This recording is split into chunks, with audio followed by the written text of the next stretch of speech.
السلام علیکم ورحمۃ اللہ وبرکاتہ۔ حضرت آسمہ بنت ابو بکر صدیق رضی اللہ تعالی عنہ کی بھوک۔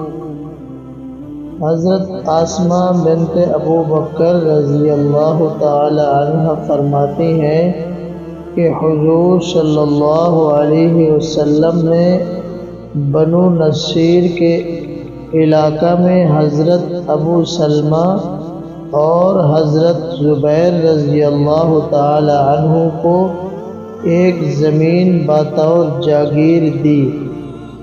ایک مرتبہ میں اس زمین میں تھی اور میرے خاوند حضرت زبیر رضی اللہ تعالی عنہ حضور صلی اللہ علیہ وسلم کے ساتھ سفر میں گئے ہوئے تھے، اور ہمارا پڑوسی ایک یہودی تھا۔ اس نے ایک بکری ذبح کی جس کا گوشت پکایا گیا، اور اس کی خوشبو مجھے آنے لگی۔ اس کی خوشبو سونگھنے سے میرے دل میں گوشت کھانے کی ایسی زبردست خواہش پیدا ہوئی کہ اس سے پہلے ایسی خواہش کبھی پیدا نہیں ہوئی تھی، اور میں اپنی بیٹی ختیجہ کے ساتھ امید سے تھی۔ مجھ سے صبر نہ ہو سکا اور میں اس یہودی کی بیوی کے پاس آگ لینے اس خیال سے گئی کہ وہ مجھ کو گوشت کھلا دے گی، حالانکہ مجھے آگ کی کوئی ضرورت نہ تھی۔ جب میں نے وہاں جا کر خوشبو سونگھی اور اپنی آنکھوں سے گوشت دیکھ لیا تو گوشت کی خواہش اور بڑھ گئی۔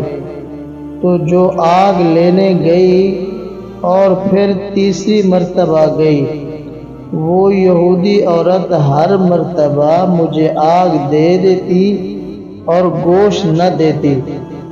چنانچہ میں بیٹھ کر رونے لگی اور اللہ سے دعا کرنے لگی کہ اتنے میں اس کا خاوند آ گیا، اور اس نے پوچھا کیا تمہارے پاس کوئی آیا تھا؟ اس کی بیوی نے کہا ہاں، یہ عربی عورت آگ لینے آئی تھی۔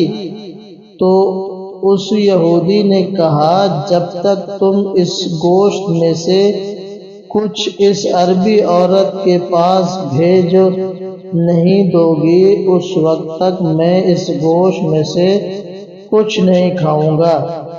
چنانچہ اس نے چلو بھر گوشت کا سالن بھیجا، تو اس وقت روئے زمین پر اس سے زیادہ پسندیدہ کھانا میرے لیے اور کوئی نہیں تھا۔